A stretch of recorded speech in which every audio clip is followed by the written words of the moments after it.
सावधूतं भजनाशतं कृष्णचैतन्य देवं श्रीराधा कृष्ण पादान सगना ललिता श्रीदा कामितां स नमो विष्णुपदाय कृष्ण कृष्ण भूतले श्रीमते भक्तिवेदांत स्वामी विद्यमाने नमस्ते सरस्वते देवे गौर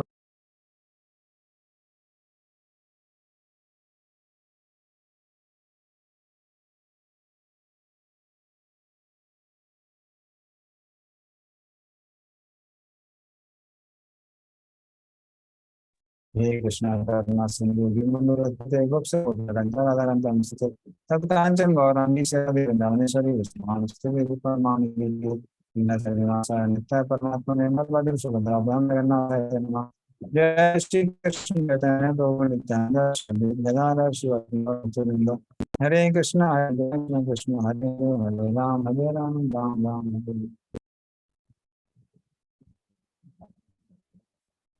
हरे Krishna.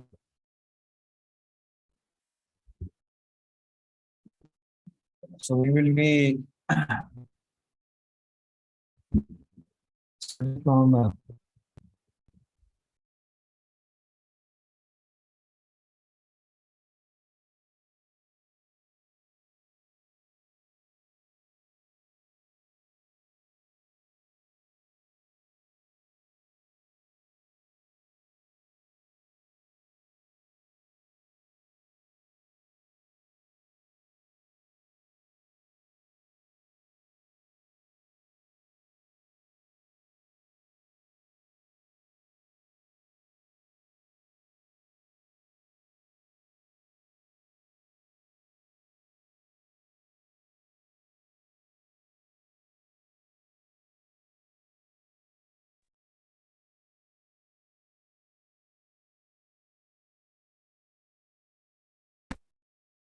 Hare Krishna. Am I audible now? Yes, Prabhu. Now we can hear you. Oh, some internet problem. Yes, no problem. 17th chapter, verse number 7, I think we were supposed to discuss. So, this is from question number 7.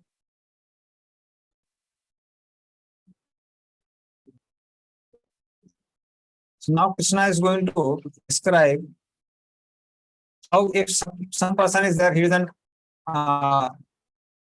worship anyone. So how can we understand he is in which mode? Mode of goodness, passion, or goodness? आहारस्त्रियपि सर्वस्य त्रिविधो भवति प्रियः व्यस्तपस्तथा दानं तेषां भेदामिमं शृणु. Please read. Even the food each person prefers is of three kinds. According to the three modes of material nature, the same is true of sacrifices, austerities, and charity. Now, hear of the distinctions between them. Hare Krishna. Hare Krishna. So, Lord says, earlier I told that there are people who follow special rules and regulations. Some people just follow their whims. Then I also told you that how, depending on people's worship, whether they are worshipping devatas, rakshasas, bhutas, pretas, one can understand how in which mode they are. Now, and I also described how the austerity and penances for the people who don't follow any scripture. So I explained that what is Devik and what is Asuric. But even let us say a person doesn't do any sort of worship, even then he falls in either of the three categories. And there how can we understand him? Through sacrifices, austerities, charity, and the food he eats. So food one prefers also can be understood by, or it differs by different modes a person is in. So text it. आयु सत्य बलारोग्य सुख प्रीति विवर्धना Russia Snigdha स्थिरा हृदया आहारा सात्विका प्रिय. Please.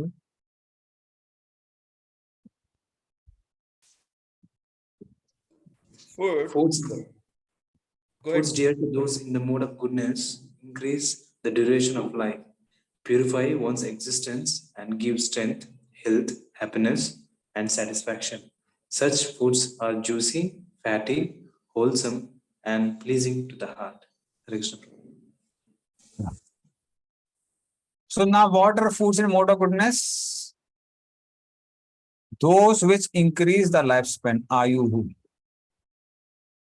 That means they are good for health. They also increase one's willpower, satta. As well as it increases a person's physical strength. Such foodstuffs make one free from disease, happiness. When they make one free from disease, one becomes very happy and one delights in them. One delights in eating them. Like you must have seen like certain foodstuffs, people just gulp them down because actually speaking, one likes them within the mind, but it is not very delightful. And when it's very hot and spicy, you would put in the tongue and immediately they want to gulp it. You can't keep it on the tongue for a very long time. Like nowadays, sizzler are there. People keep in the tongue and they want to throw it out, but somehow, because they chose it, they eat it. But these foodstuffs are very delightful. So the food should be tasty or juicy. Raseyaha. So one should like them. Tasty and juicy also. Like for example, raw sugar may be tasty, but it is not juicy. It doesn't have any juice. So then it will not come in the category of mode of goodness. Then they should be mild in taste. Snigdaha. Means extreme taste means it will come generally in mode of passion. Like too much of sour, that's in passion, but it should be mild. Too much of sweet is in mode of passion. If it is mild, it is in mode of goodness. So any taste goes in extreme, it comes in passion. Any taste which is mild is in mode of goodness. Now, foam of milk may be very tasty and mild, but it doesn't have any substance. Because foam is practically air. So that's why there should be one more quality it should have is isthira. Isthira means it should be substantial and it should last in the body for a long time. Now they put in the tongue and gone. So that should be sthira.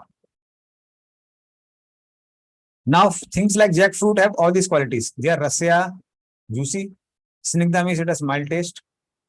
Isthira means stay in the body for a long time.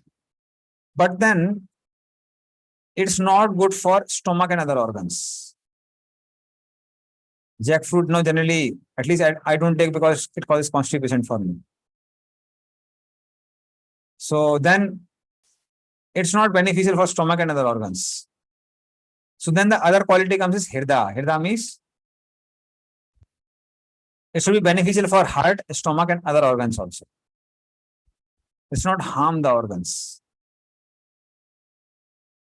Like certain things, items which are very,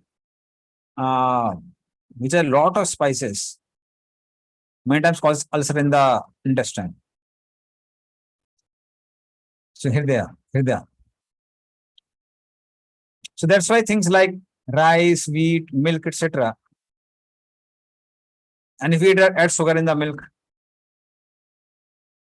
then these things are dear to the sattvic people. Because they have all the four qualities mentioned above. Rasya, snigdha, sthira, hirda. All these four qualities. So those people who like them, are generally in Sattva-guna. But things which are impure, sattvic people anyway don't like it. So that's why Impurity is the purity is the one very specific ingredients among all of them.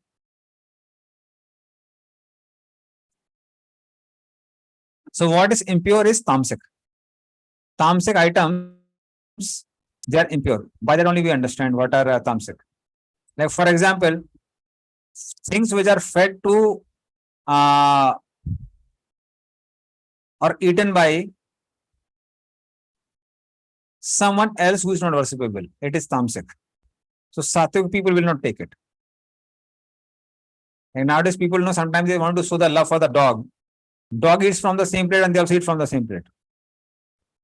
It's 100% tamasic. Or sometimes, friendship means 4 people eating from the same plate. That is not friendship. That makes the food very tamasic. So things which are taken by worship personality like spiritual master, by Supreme Lord, they are considered worshipable. That is taken. But not the one which is like tamasic. So these are the qualities of food in mode of goodness. Now we'll go to mode of passion. Kat amla lavanati ushna tiksha rupsha vidahina ahara rajasaye seshta dukkha soka maya prada. Please read.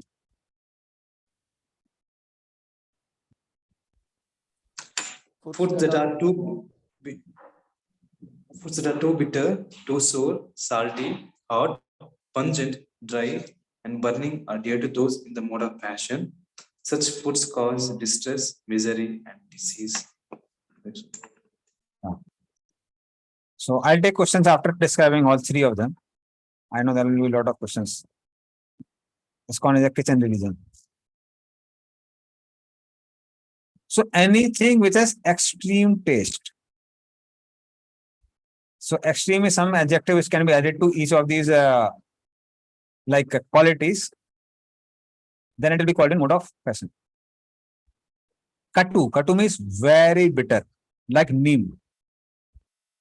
So sometimes people take neem aloo. It is like occasionally it is good for killing the germs in the stomach. In Bengal they take neem bangon, neem aloo. So little sometimes it's okay, but regularly somebody is taking. So it's generally mode of passion. Then very sour, very salty, very hot foods, like sizzler. It's very difficult to even put in the tongue. And people, it's like, they just can't tolerate it, still they gulp it down. So then, so very hot food. Then tikshana. Tikshana means very sharp food. Like some people take turmeric root exclusively. So that's generally sharp. So we add in the spices, that's why I'm saying extreme is bad. So somebody takes only turmeric root, then it's tikshana. Or pepper, etc. If you take only pepper, if you add little bit in the sabji, it's okay. But it becomes very only pepper somebody takes, it's like extreme. Then ruksha. Ruksha means drying foods. So hing and kodrav. I don't know what is kodrav, but hing is in that quality. So hing also, if you see, it has to be used in a pinch. So pinch of hing is good for health. But some people put too much of hing. Actually, it's speaking, it destroys the liver also. Too much of hing. So little bit of hing is okay. Similarly, find this also. Now, many of our these Bengali cooks, they have a habit of putting too much of ginger. Little bit ginger is okay. But you put too much of ginger, then many of devotees have constipated stomachs. Especially, we'll find those who stay in temples or set up where Bengali cooks they're eating from Bengali cooks all the time. So then they put too much of ginger. So ginger also little bit is okay. But the amount they put just to make it give a taste, that harms the body actually. It increases the body heat like anything. So burning foods, vidahina, which increase too much of internal heat, like every time too much of ginger. It increases too much of body heat. Or roasted chickpeas. So they also increase body heat. And what is the result? Result is dukkha, suffering. I was telling you, no, too hot thing, it causes suffering when you put in the tongue. It causes suffering when it goes in the stomach. It removes the mucus layer of the belly. And the suffering is visible next day morning also when it comes out. So then suffering, dukkha is there. Lamentation. So people eat and then they later on they lament, "Arey, why did I eat so much? I should have not taken this item."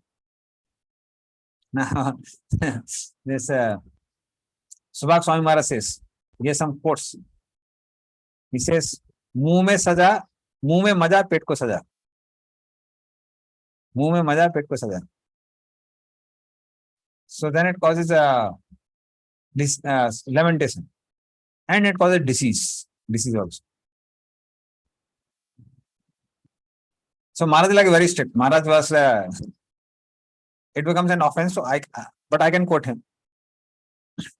Maharaj is now our ISKCON devotees are modern sadhus. So then he was saying that he has some Bengali proverbs. I'll explain it. So he says, pizza, pasta, macaroni, Bose हंसे हंसे बोसे खाए वैष्णव शिरोमणि.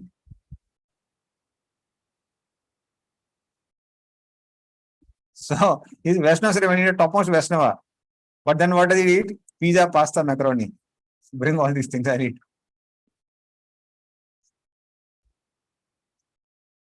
So then Maharaj has his own ways of speaking like things. So that's why we should know what effect it is going to cause in the belly, in the stomach, in the tongue, as well as in the mind. So such things cause suffering when we put them in the tongue, in the throat, and when they go inside. So they are in generally mode of passion. Yeah. So these things, dukkha, soka, amaya. These are the qualities. So they are in mode of passion. Now we'll take one more verse from mode of ignorance, and then devotee read the purport also. After purport, you can ask any amount of questions, no problem. Yat yamam gatarasam puti paryushitam chayat uchistam avichamedhyam bhojanam tamasa priyam. Please read.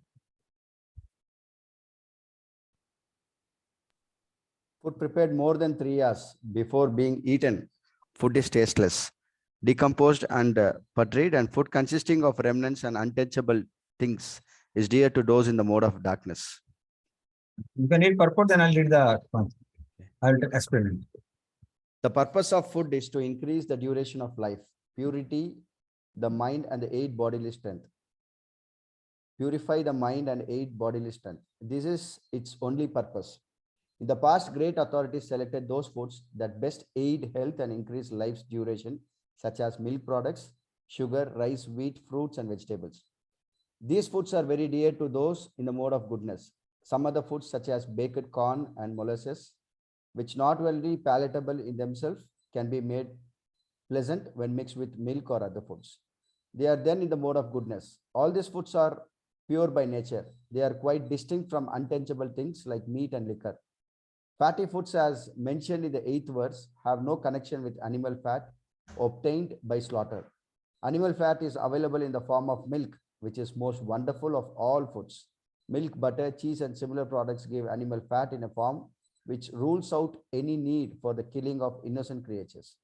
It is only through brute mentality that this killing goes on. The civilized method of obtaining needed fat is by milk. Slaughter is the way of subhumans. Protein is amply available through split peas, dal, whole wheat, etc.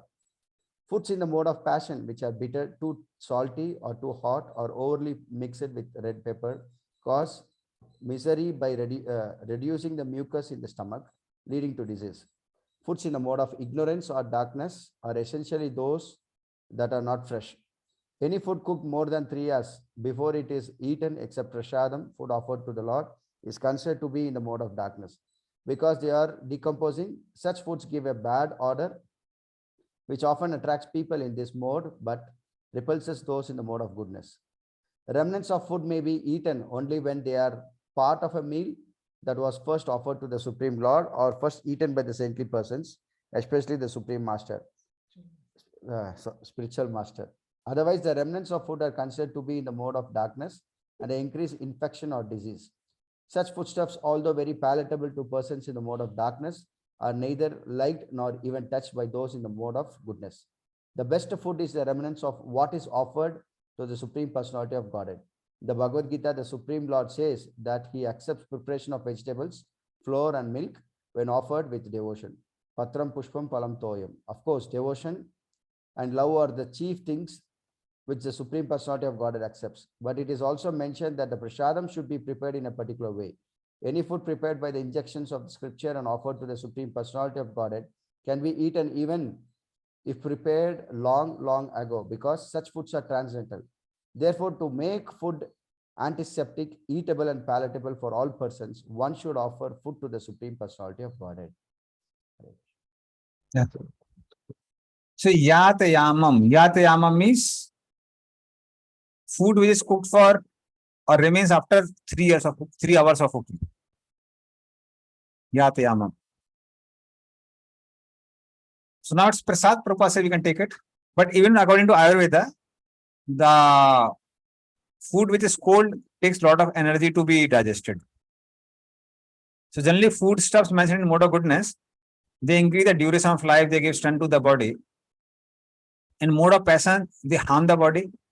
And foodstuffs in mode of ignorance, they are undigestible, they don't get digested.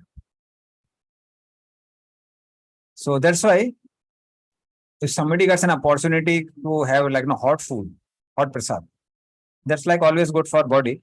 Although it's prasad, so it doesn't come in mode of ignorance. But bodily also it's beneficial. Gatarasam. Gatarasam means food from which the taste has gone away. Like the taste has changed. That means the natural taste is gone. Like you must have seen anything. Like fruits are there. Sweet fruits become sour after some time. Then that means it has become come in mode of ignorance. Like khichdi has become now you have not put any lemon in that. We have not put any imli in that. But despite that, no, khichdi after some time becomes sour. That means it is spoiled. It is in mode of ignorance now. So when the natural taste is gone, then that's like that. So excessively ripe fruits also. Sometimes mango is too ripe. Then also the taste changes. Then puti means bad smelling, foul smelling. Bad smell comes. Of course, what one thing is that to understand bad smell, one has to be in mode of goodness. Other people who eat fish, no, for them fish gives good smell. But those who are in mode of goodness, they what to say tolerating fish. They can't tolerate people who eat fish. Once my mother and Tauji means father's elder brother's wife. So Taiji. So both of them are sitting and they are going to Puri, towards Puri from Calcutta. So then they were like, no, covering their face like anything. I asked them, why you're covering your face? No, I'm getting fish-like smell. So we told, no, we don't find fish here. I searched here and there. Then they said, no, these fellows are smelling like fish. So the men sitting there were eating, they ate a lot of fish, so they were smelling like fish. So puti is bad smelling. Parayusita means overripe. Uchishta means leftovers of people other than Guru and Krishna. And amedya means items which are not supposed to be eaten at all, inevitable, edible. So kalonji comes in that category. In Bengal, especially in the cooks, they use this panch foran. In that they use kalonji. So in North India especially, people who don't take onion garlic don't take kalonji. Kalonji is this sometimes called kala jeera. It's like, looks like til, but it's very black in color. So then that comes in mode of ignorance. It's inedible actually. That's why, people, so somehow in Bengal there is a culture, and that culture reflects in our Gaudiya Vaishnava Sampradaya also, and ISKCON also. So people many times take. But Vishwanath Chakravarti Thakur writes that kalonji is not supposed to be taken. It comes in mode of ignorance. Because it is in like an inedible item. In Bengal, if they make puri, they 100% add kalonji. So that's like a strong culture in Bengal. So it's practically unavoidable. So if one goes through the list of foods, one can understand that people who are intended to have some welfare for themselves, they want to progress in a spiritual life, then they should take only sattvic foodstuffs. But Vaishnavas, even if it is sattvic foodstuffs, they offer to Krishna, only then they take. Otherwise, they don't take. So their devotees take only prasad, not just food in mode of goodness. Now you can ask your questions. I'm open for questions. Hare Krishna, Prabhu. Hare. Prabhuji, as you said, in the mode of goodness food, like the food which is taken by the spiritual master or Lord, that can be taken by others, right? My question is that, like, can we honor the prasadam which was taken by the senior devotees or something like that? Right? Senior devotees. See, senior devotees means it's a relative term. So since it is a relative term, so then we may get their good qualities, but then in case some negative things are there, then we will suffer from that also. So that is certainly generally from Vaishnavas, it is said Bhakti Padaduli, Bhakti Padajal, Bhakti Bhakti Ucheshta Teen Mahabal. So Bhakti Paduli, the dust of the lotus feet of devotee, whatever there was the lotus feet of devotee, and Bhakti Bhakti Ucheshta, his remnants. So they are very powerful way of advancing Krishna consciousness. But then we should be having that assurance that he is really advanced. So if that assurance is there, then we can go ahead, no problem. Thank you, bro. The second question is that true? Like it said that, especially for the people, devotees who are in the ashram, for them, especially we are staying in the base. Like generally, Prabhupada mentioned that we should take the fatty food, which is mainly milk. But the milk which we are getting, especially in the cities, it's not good as. So how can we manage? Because even I have seen many full-time devotees, even they're getting struggle because of they're not taking proper food. So how that can be managed, Prabhuji? Any other? Tell your municipality committee to allow cows within Bangalore. I don't know, they allow cows in Bangalore city? Yeah, it goes through, it comes. Okay. Calcutta, they don't allow. Calcutta, they are pretty atheistic. Okay. So Calcutta, dogs are allowed. Cats are allowed. But cows are not allowed. Cows are allowed only in the areas where they have to be slaughtered. So there they allow. They don't allow cows. So Calcutta is a demonic place. So I didn't know about Bangalore. So that's why earlier the culture would be every Grasta would have a cow and every Brahmana would have a cow. Anybody who is involved in religious practices would keep a cow because they knew that if you want to sustain spirituality, then we need a cow. Because cow milk, it nourishes the brain so that we can understand the spiritual subject matter. Similarly, cow ghee is required for yagyas and so many purposes. Even we lit the lamp for the Lord, actually it should be in proper ghee. Not that no, we are lighting the lamp in animal fat. Sure. Like once our devotees, they did some research in Vrindavan temple. It is long before, I think 2007, 8 something. Not 7, 8 something, I think. So there are a list of so many ghees which are animal fat. So at that time, many of the current products were not there. So this was the only one. Amul we didn't have. It had a mixture of some other oils, but not like ghee, other animal fat. So then there was one particular ghee where I knew this much percent of animal fat is there. So then we do the devotee, Prabhuji, don't use it. It's like, no, it has animal fat. So then devotee said, no, Prabhuji, we are using it only for pujas, no, we are not using for consuming.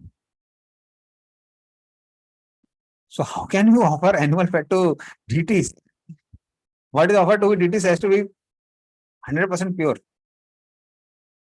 So the point is what has happened because of the modern culture, keeping cows has become like obsolete, impractical, and actual cow ghee is like so costly. So many times our devotees compromise.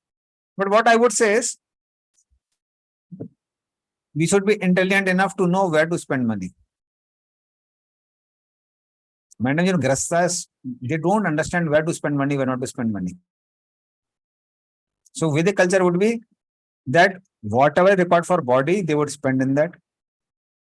And for showing off, like clothes, house, that would be pretty simple. Even in the modern days, like even in the places where still some culture is there. Like the place where I belong to, is a small town called Orai, very small town. So one few devotees came from there. Nobody preached there, but in 1983, this Loknath Maharaj's cart went from there. So one devotee purchased Bhagavad Gita, he became a devotee, he made other devotees also. So there are like 30-40 people attending morning program and evening program, and they chant Hare Krishna. So these few devotees were coming to they came to Calcutta while visiting Mayapur.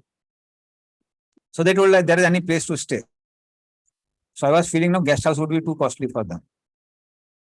So I told Prabhuji, guest house rooms are there, they're costly and we may or may not get them. But if you want, you can stay in big hall is there where all the devotees stay. So all the temple employed devotees, they were staying there. So they said, okay, no. So they just took some chatais. It was month of November, December. And they took one blanket just for covering themselves.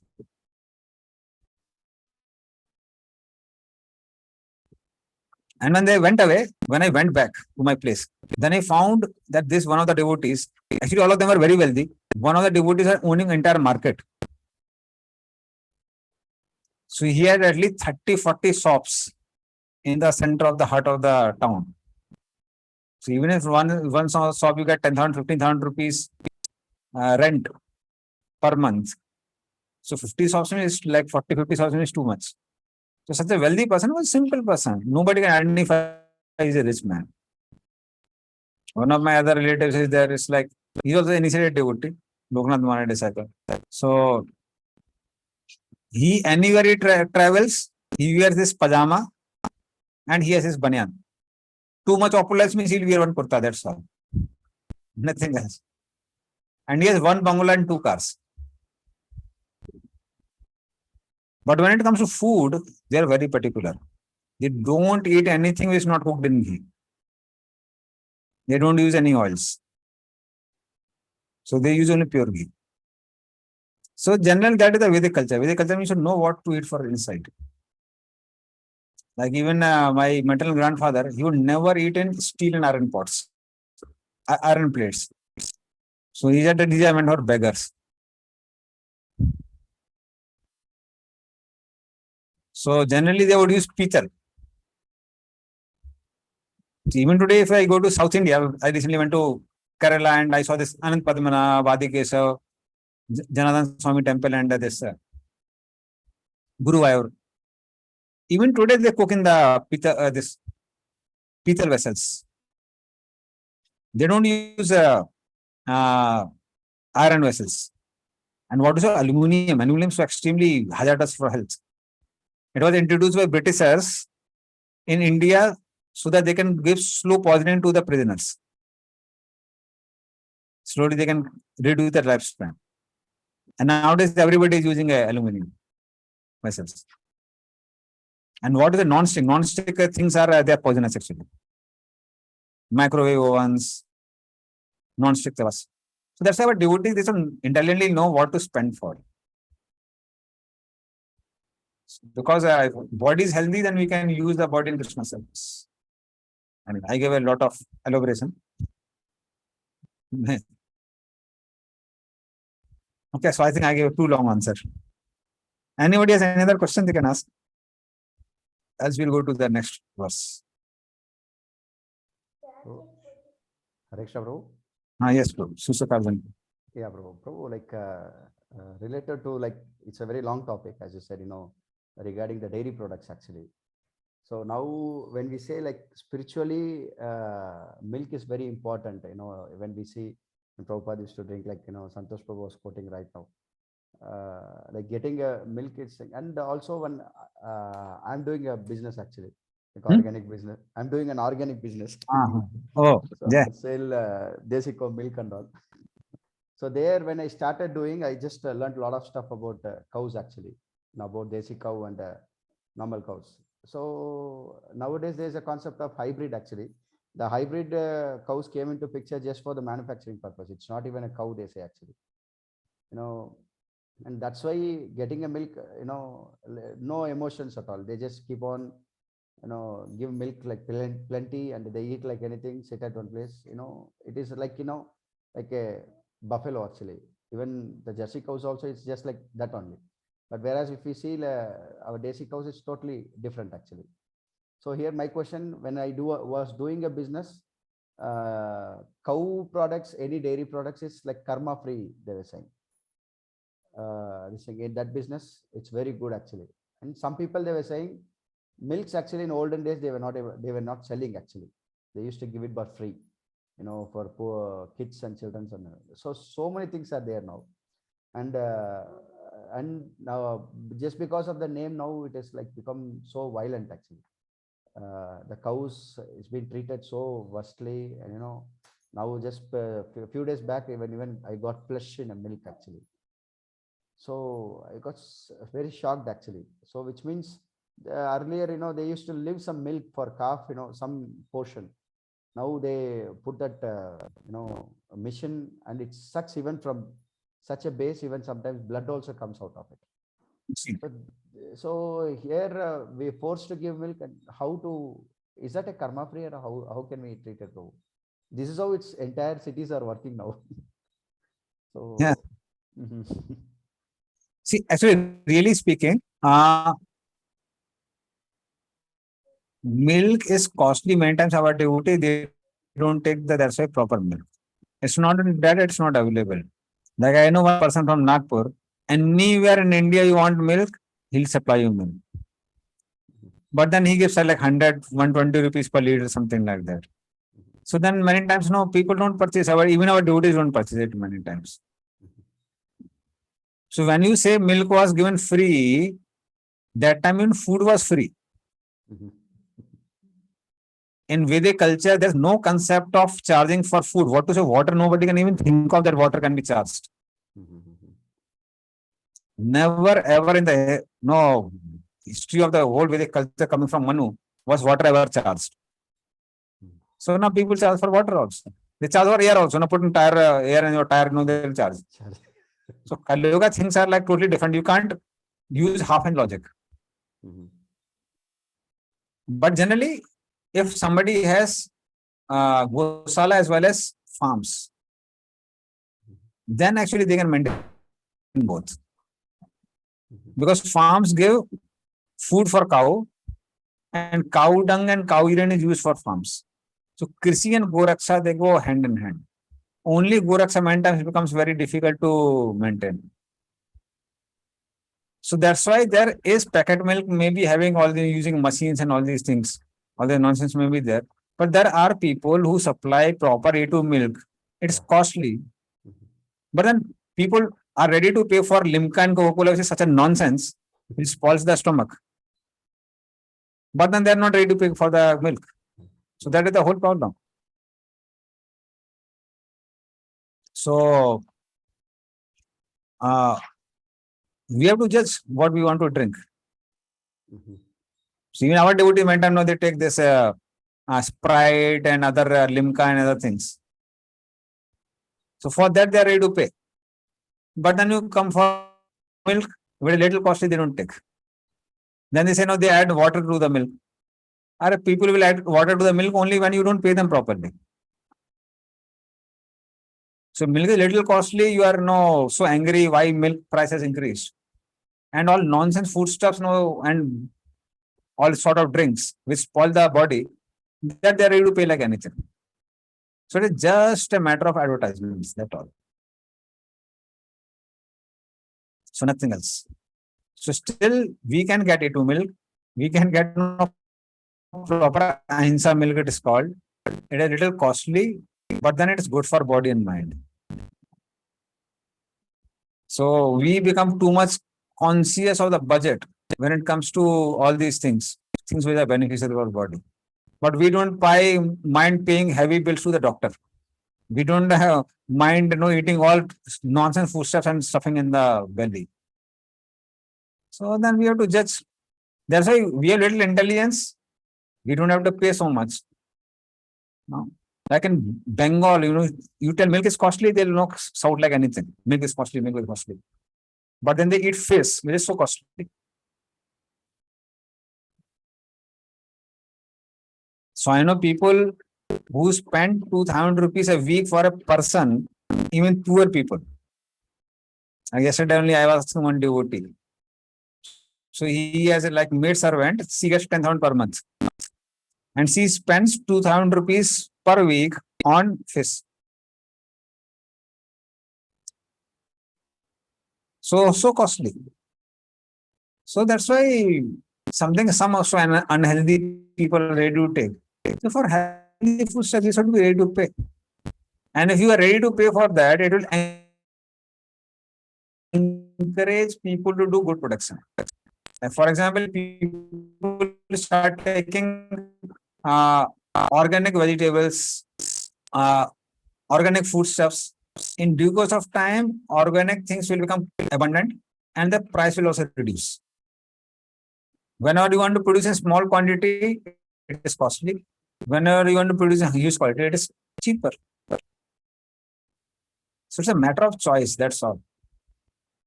If you go to vegetable market and tell them, I want only desi tomatoes and desi potatoes and only organic things, he will be forced to give, na? And when the demand increase, automatically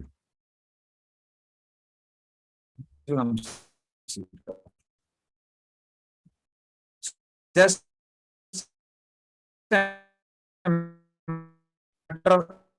like education and conception. Network seems like interrupting between. Just a minute, what I'll do, I'll switch for fan. Just a minute.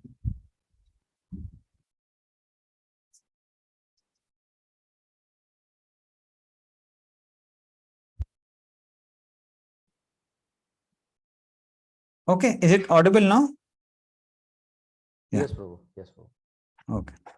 Prabhu, sorry, adding to the same question, Prabhu. This personally we can be talking, but sometimes it also makes us little scary. The process itself is involved, in front of us itself, which we know actually. There are so much karmas involved when it comes to animal products and these things and all. So in that case, how can we say that it's a karma free or karma, Prabhu? So they are forced to go, and it is sometimes main thing is out of our control. You see, something out of control, we can't do anything. Main thing is intent is more important. So devotees should not Voice is breaking. So I'll change the network.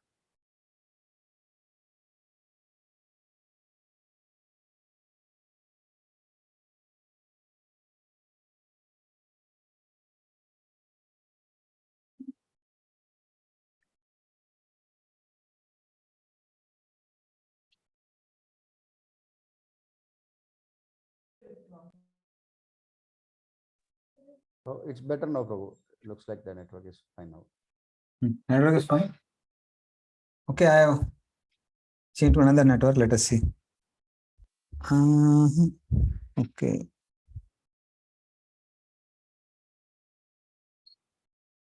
What has happened? Fine. Am I audible? Okay. So fine. I'll try. So the main thing is devotees don't worry too much about karma. They worry more about dharma. Dharma means Prabhupada's instructions are there, Krishna's instructions are there. We try our best to follow. And beyond that, chant Hare Krishna.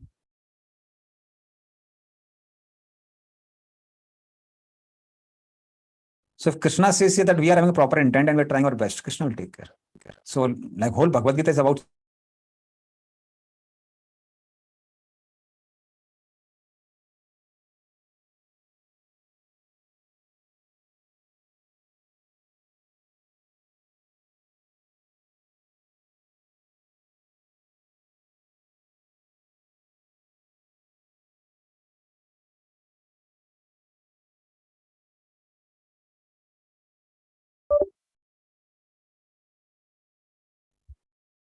Hari Hari. So Geo is creating a lot of trouble today. We can't do. Yeah. So I was not audible. Now I must be audible again. So this Geo is creating trouble. Fine. One devotee asked kalonji seed. You just put kalonji in the internet. You can see what is kalonji seed. It's a part of Panchphoran. Bengal they call it kala jeera.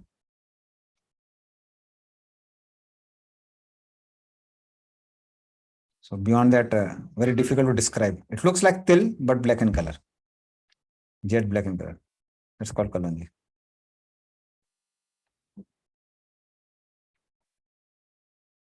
Okay, now we will Sitaram Pro. This is like one practical question. So we generally don't eat outside food. So, but sometimes in office get-togethers, we are forced. Means like as a manager, I have to take the team outside for every 3 months once for a team lunch. So, how to face that kind of situation? See, really speaking, if we are principled and bold, many times people respect us after some time. So, no things like no fruits and juices, we can take that. So I know devotees from new employee, I know devotees from CEO position, all of them. So there are devotees who are pretty strong in principle and bold, and people respect them for that. And I know opposite examples also from CEO till the new employees, where devotees are fearful and they keep on having trouble whole life. So that's why we can be principled. It's not that now we don't eat with them, but then we say that now we have our juices, we have our fruits, I take only those things. I don't take other things. Okay. Okay. And it is only lunch, na. See, if you somebody is going for 6-7 days, it's a difficult thing. And once a while we go, then people don't mind. Like I know recently one of our devotee, one Mata is there.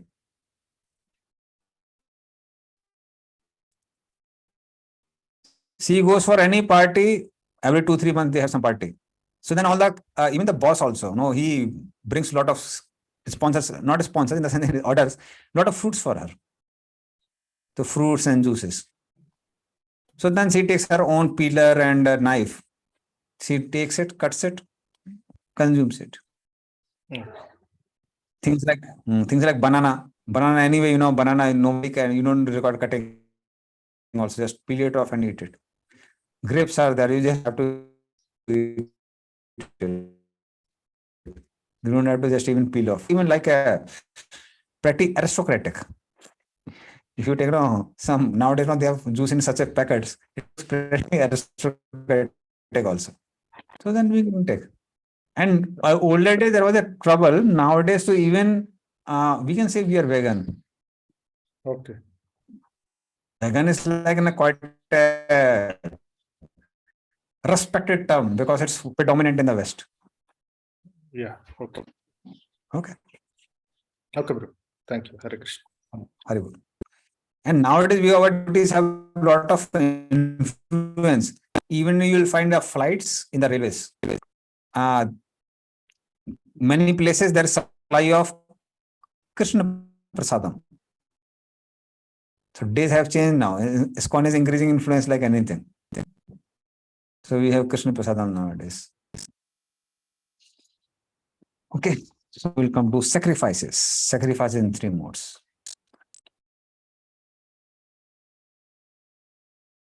Afalakanch bhir yagyo vidhi dishto ya ijyate jastavyam veti manaha samadhaya sa satvikah.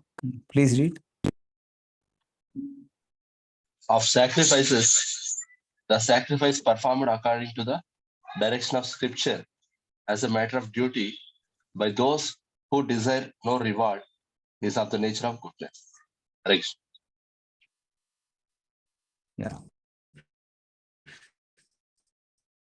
So anywhere goodness comes, this is like something which is repeated many, many times. So performed according to rules of ignorance, no desire for results. One does it as on the platform of duty. So then, what is the motivating factor for them if they don't desire results? The motivating factor is it is given in the scriptures. Yes, tavyam iti. Then it is in mode of goodness. And if the motive factor is to please Krishna, then it comes in mode of transcendence. That's pure devotion service. But if it is the motivating factor is given in the script, I have to do it, then it is in mode of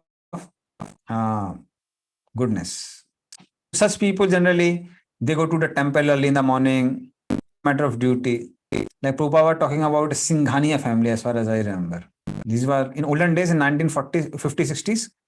Families were like rich, Birlas and Tatas and Singhanias. So in Singhania family, Prabhupada was one quoting that there is a rule, every day you have to go and like attendance to Krishna during Mangal Arati. If you don't do that, you pay fine. So that culture was there of paying fine. It is many times mode of goodness people, they have that culture. Abhisandaya tu phalam dhambartham apicha vayat ijete bharat sreshta.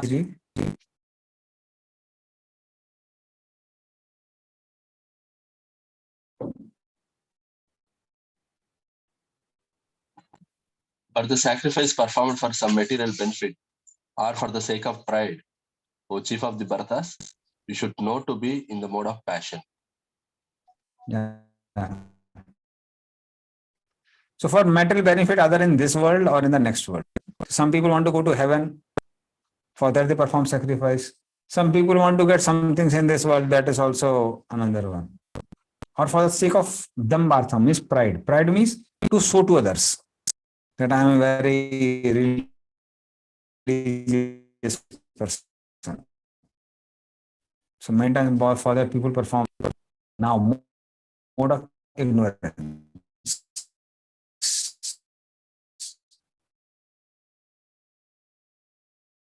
Vidhinam asrishtanam mantranam adakshinam sraddha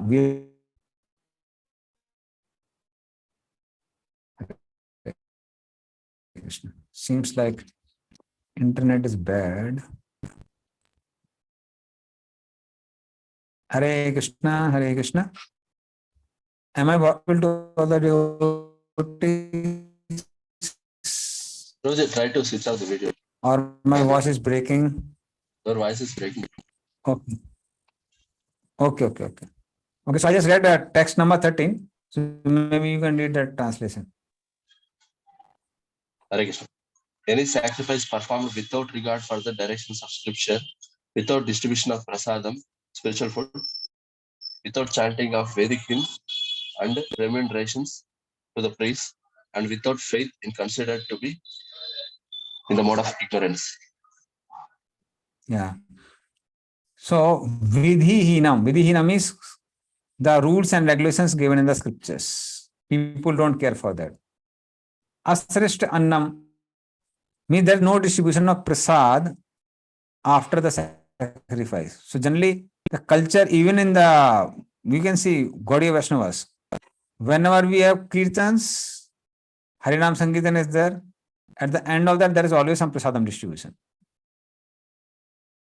So prasadam may or may not be costly. Actually, there is a Vedic culture. Whenever they call for spiritual programs, at the end they have some sort of prasadam distribution.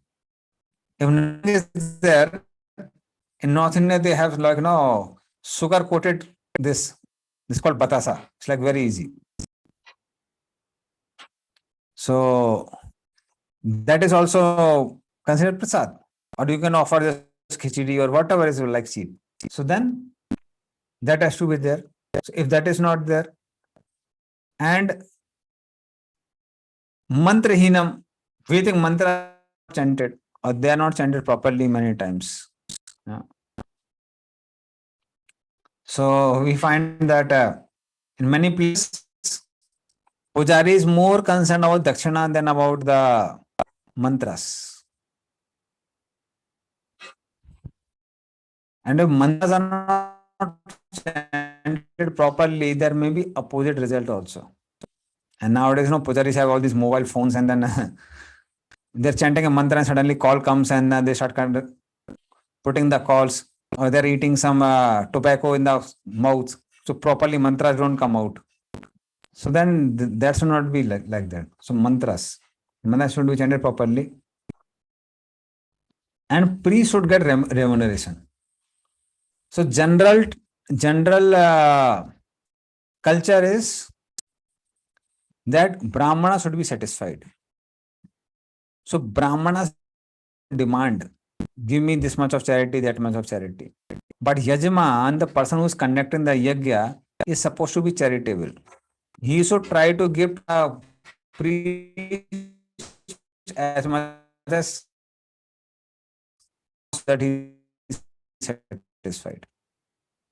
Performs sacrifice on the behalf of Yajman, person who is conducting the sacrifice. And when the charity is given, remuneration is given, the pious credit is transferred from the priest to the Yajman. So unless until the charity is given,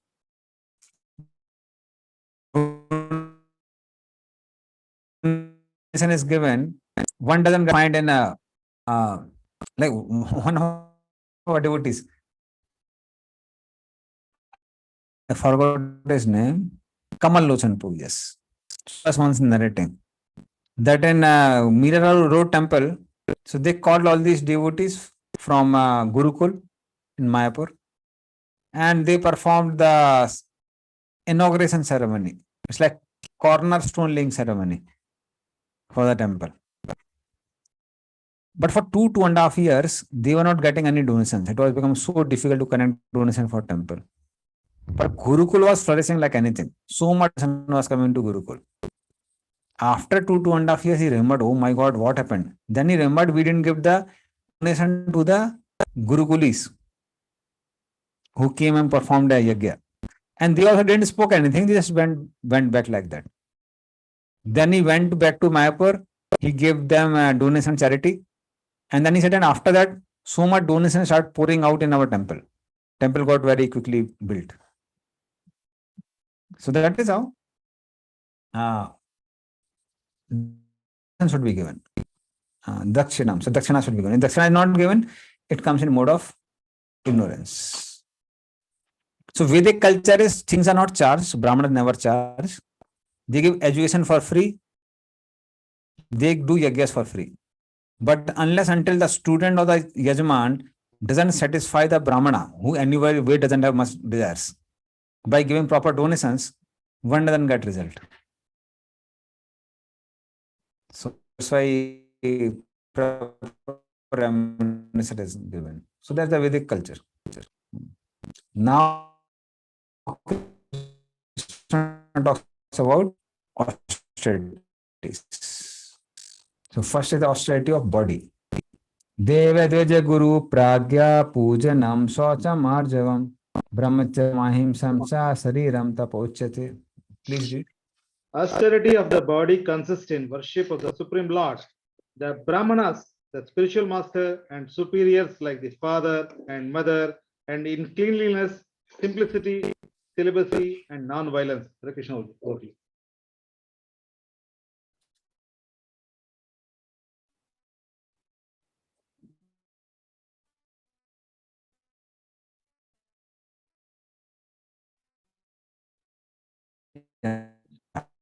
So these are the austerities or the Haribol. Yeah.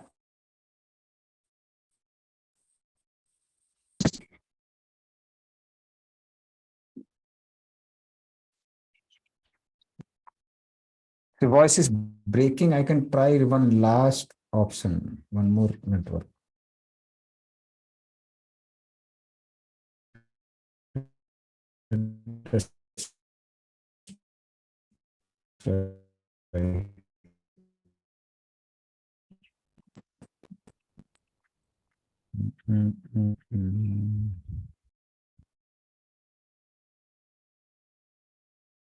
Hare Krishna.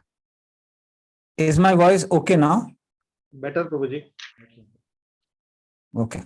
Let us try now. So hopefully this last network works. So what I was talking? Yeah. So the austerity of body. So worshipping the Supreme Lord and the worshipable personality. So it needs some effort. You have to get up early in the morning, take bath, then worship. So it's a austerity. Worshipping the Brahmanas or devotees, Vaishnavas, worshipping the spiritual master. We don't feel like paying obeisances. Like once Garg Muni Prabhu, he asked Prabhupada, he said, Swamiji, I don't feel like paying obeisances to you. What should I do? Prabhupada said, pay obeisance, then you will start feeling. So it's an austerity. Austerity means something which we don't like to do. So we like it, don't like it, we do it. Prabhuji, can I come again the statement, Prabhuji? That Prabhupada said, you pay obeisances and you will feel like paying obeisances. Okay. Similarly, worshipping the superiors like mother, father, touching their feet, not giving them respects. So you have to bend down, you have to touch their feet. So it's an austerity for body. But then that should be performed. Cleanliness. You have to exert your body for cleaning the things. Simplicity. Leading a simple life. That's an austerity for body. We generally have a tendency to show off. Celibacy. Non-violence. So these are all austerities for body. Yes, Manjunath. Prabhuji, regarding the obeisances, I have a question. Generally, senior devotees or gurus, acharyas, maybe in the meeting or somebody, when actually we should put, when we should not put. See, if they're sitting with their God brothers, we pay obeisance from far off. But we are face to face, then we just pay them obeisances. But generally, I have understanding that when a Vaishnava is giving obeisances, generally other Vaishnava also try to do that same. But here, the maybe the senior devotees are not in a position to do. So if we do, it's an offense. We should not worry about others. We should worry about ourselves. Okay. We should worry about our dharma, not about others. No, actually, there was a scenario when I was been to GBC meetings, part of to the part of the Seva GBC meetings in Tirupati. That time, actually, I got a chance to serve the Srila Prabhupada disciples. Actually, that time they were in a meeting with discussing between two God brothers. So I entered to their office room and I was just bending and they were telling, don't do, it will make offense for us. Something they were telling. So that's the reason. Considering that point, I'm just asking probably. See, generally, when such meetings are there, we pay obeisance from outside only. We don't pay obeisance inside. Okay, okay. And Thanks, sir. especially, let us say, spiritual master is sitting with 4 other God brothers. We don't go to and Maharaj, Namao Vishnu Padaya, Krishna Preshaya Bhutale, and we just pay obeisance in the touching his feet. That's not an etiquette when he's sitting with his God brothers. Such things are there, you far away, pay obeisances, and then later on you come here. Okay. Generally, when deities or a guru are in a resting place in the temple hall, I notice many devotees still they do obeisances when. So, is that correct or wrong? It's an offense to offer obeisance to anyone else in front of deities. When they're resting. Not as resting, even deities are altar is opened. Okay. Altar is opened. We are not supposed to pay obeisance to anyone except deities, even the spiritual master. So it's Can you come again, Prabhu? When the altar is open, we are not supposed to offer obeisances to anyone else apart from deities. Even one's own spiritual master is there. One is not supposed to offer obeisances. Okay. When altar is closed, then we can pay obeisances. Altar but is not when the altar What about is closed, then we Prabhupada? can offer. Huh? What about to the Prabhupada? See, Prabhupada is already a deity. So these are people who, personalities who will not fall down, and they're like in that category. So that's a different thing. But otherwise, one's own spiritual master also wants to not offer obeisances. We'll go through NOD, we'll learn more. Yeah. So then it's considered an offense. Okay. So when the altar is closed, when we are entering to the temple hall, that time can we put obeisances? Offer obeisances at the temple door. Okay. When you offer, sorry. not in front of deities. Okay. Even that also happens, right, Prabhu? Huh? Even that also happens, sir. Is there offense? Okay. Okay. Offense. Okay. Yeah. Obviously. Okay. So, only at temple door we are supposed to pay. When you offer obeisance at the temple hall, they get we offer obeisance to them. Okay. Okay. Not in front of deities. Okay. Thank I you. got to say that in the Sri Vaishnava temple, you will find they offer obeisance at Garonastham only. They don't offer inside. Okay. Okay. They'll in fact scold us, Prabhu. If at all we do inside, they scold us. You see, the reason is they have so many deities inside that when you're offering obeisance to one deity, you're showing your feet to some other deity. Yeah, that understanding is there. So that's why they tell to offer all the obeisances outside only. Okay. So Garonastham is there. There you offer obeisances. It's obeisances to the deities, to the devotees, everyone. Not inside. In ISKCON, generally we don't have like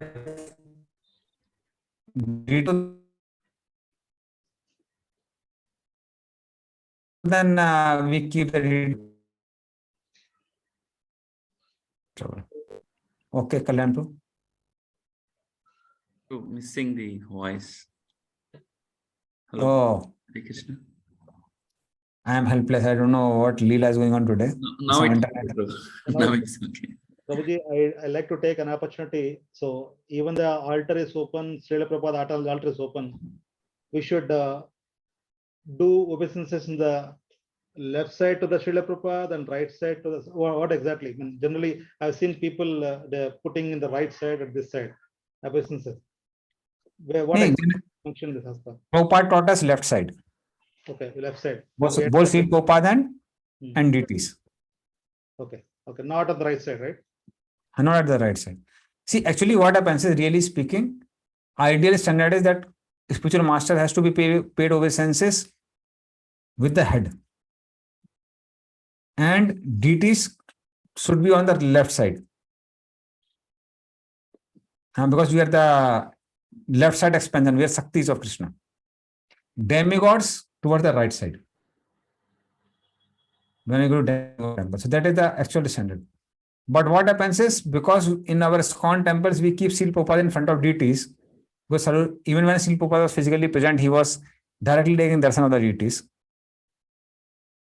So that's why if you offer obeisances to Prabhupada or deities, like we offer keeping Prabhupada towards our head, then it will be, feet will be towards deities. So that's why Prabhupada said is okay, keep left only. Prabhupada also left, deities also left. Thanks, Prabhuji. Thank you. Okay. Hare Krishna, Prabhu, I have one question relating to this purport. So in this purport, austerity of the body consists in worship of the Supreme Lord, Brahmana, spiritual master, and superiors like father and mother. So the father and mother, most of the devotees may not be, their father and mother will be devotees. Okay. So when come to the stage where we need to take care, so others said we also have a responsibility of take care of activities of bhakti. It could be anything relating to temple and etc. So how we need to give a priority in practical way. So sometimes we say that, no, I have very important, I need to go Sunday class, I have to do some service, I have to get something. No, you manage yourself. Some people hesitate to do certain things. No, now I already took a bath. I don't want to enter. I want to enter into altar. So I don't want to help you. You take yourself. So like this consequences come. So in a practical platform as a devotee, how we need to handle these kind of situations, Prabhu? So actually these things depend on time, place, circumstances, but general senses that we do respect parents and we should like serve them also. Because we should remember that we are also going to become old at a point of time and we will also need help. And Kapil Dev, Lord Kapila speaks in third canto. Somebody who worships the deities but doesn't respect the living entities. I'm not talking about parents. Parents are much more superior to living entities. But somebody doesn't respect the living entities. His worship of deities like pouring ghee to the ashes, not to the fire. So that's why, see, main things is many times if we respect parents, we take care of them. In general, parents are also not demons. They are parents now. So then they also allow us to practice devotion service. So unless until father is like Hiranyakasipu is a different thing. But even Prahlad Maharaj is like, no, Prahlad Maharaj, he would tell him Asur Varya Dehinam and all these things. At the same time, we find Prahlad Maharaj, he never like scolded Hiranyakasipu or Hiranyakasipu tried so many things. So in general, we find parents like, no, they won't oppose our practice of Krishna consciousness. They, especially in the old days, the needs become, unless until they're bedridden. Generally, they have small needs. Because old age, you can't eat much. You can't digest much. So you generally don't have much need only. And if we take care of them, they also understand that this fellow is so sacrificing so much for me. So they allow. So extreme is like, I would say extreme may not be done. So there are still sometimes we should not neglectful. Either of the extreme is bad. So neglecting is one extreme, and neglecting Krishna consciousness in the name of serving them too diligently is also another extreme. So things are upon timely. And generally we discuss with them. So many times things become more easy. So balancedly we need to do it. We have to take care of both the responsibilities. Like for example, let us say, no, you want to go for Mangal Arati and you will come back late in the Sunday time. Then get up a little early, cook for them, keep prasad for them, then go to temple. Right. That can be done. So many times what happens is we are too much attached to the body also, and then we want to do other things also. So do a little more austerity and manage both other things. Yes. So maybe that day you don't cook a lot of opulent items for them. Cook something which can be quickly cooked. And generally, I don't see they are so demanding. No, we want no dosas early in the morning. It doesn't look like that. They may be happy with some meager things, and then they can be happy. True. So in generally, people who are senior to us in age, in position, in spirituality, so all these things, and all these things are there, then we generally respect them. So Vradha, people who are senior in age, Kulapati, somebody is senior in position.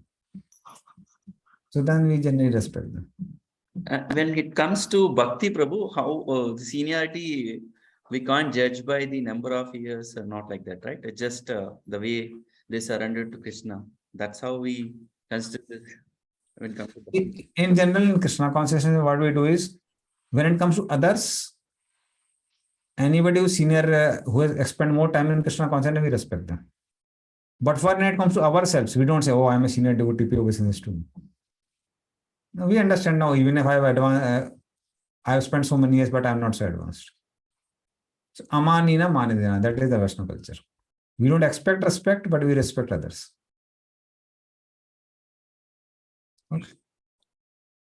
Right. Now, austerity of Irrespective of the age, speech. Prabhu. Correct? Huh? Irrespective of the age. Irrespective of age, yes. Even if he is a higher position, even if he has spent many years in Krishna consciousness, let us say somebody temple president. He was so skillful that within 2-3 years of coming to Krishna consciousness, he was immediate temple president. So then we respect him for being temple president. Okay. Austerity of speech. Anudvega karam vakyam satyam priyahitam chayat swadhyaya bhasanam cheva vangmayam tam tapa uchyate. Please read.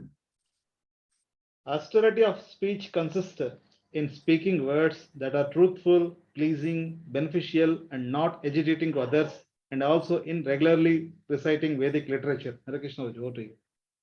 Yeah. So in calling out, speaking to Anudvega means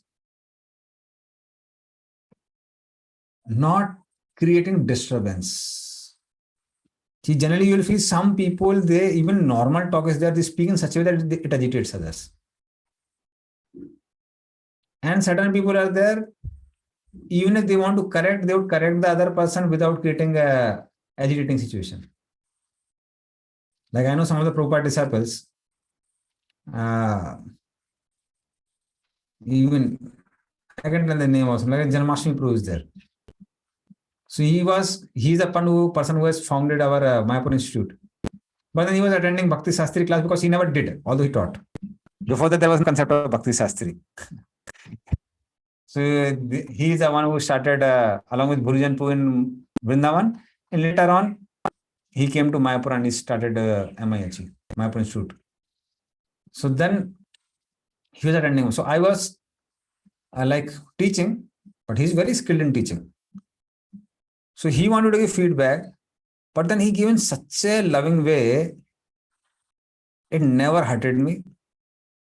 I never ever felt like somebody is correcting me, although he's so senior. And also, he helped me to find out solution. So he told me, okay, bro, this particular thing is there. You can do it like this. You can search in this website, or you can find it like that. So he gave me the whole roadmap. So that is how Anudvegam.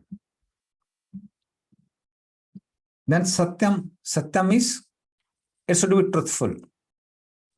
Not like now we are misguiding a person or cheating a person. Priyahitam. So Priya means it should be dear. Dear in the sense, speak in a language which doesn't hurt other person. Like an way you speak also matters. So in the each of the language, like in Hindi, you say kha lijiye. It's like respectable. Khale. That's like eat. So many times what happens when some other person from other background comes and speaks some other language, so many times they don't know what is the way of speaking. So once I remember Janivas Prabhu came, to our youth center when I was studying in Kharagpur. So then there was one devotee from Andhra. So he was not like good in Hindi. So he was speaking. Jannavas Prabhu खा रहा है, Jannavas Prabhu खा रहा है. Prabhu not खा रहा है, Jannavas Prabhu खा रहे हैं. It's like not respectable. Jannavas Prabhu आ गया है. So it's like words also, they have a connotation of being respectful and disrespectful. Similarly in Telugu or Kannada or Malayalam, each of the languages have that certain sense. So it should be Priyam. Hitam. Hitam means not that we are speaking blunt truth and that causes harm to that person. So it should be Hitam also. Hitam means it should be beneficial for that person. And Swadhyaya Vasanam Cheva. And for Brahmachari, especially the austerities, reading scriptures regularly. So then it's called Vangmayam Tapachit. It is the austerity of speech. So I'll take, in this connection only, I'll take one more, 16th, although like time is getting over. Mana prasada samatva maunam atma vinigraha bhava samsuddhariti eta tapo manasamuchyate. Please read. This last verse.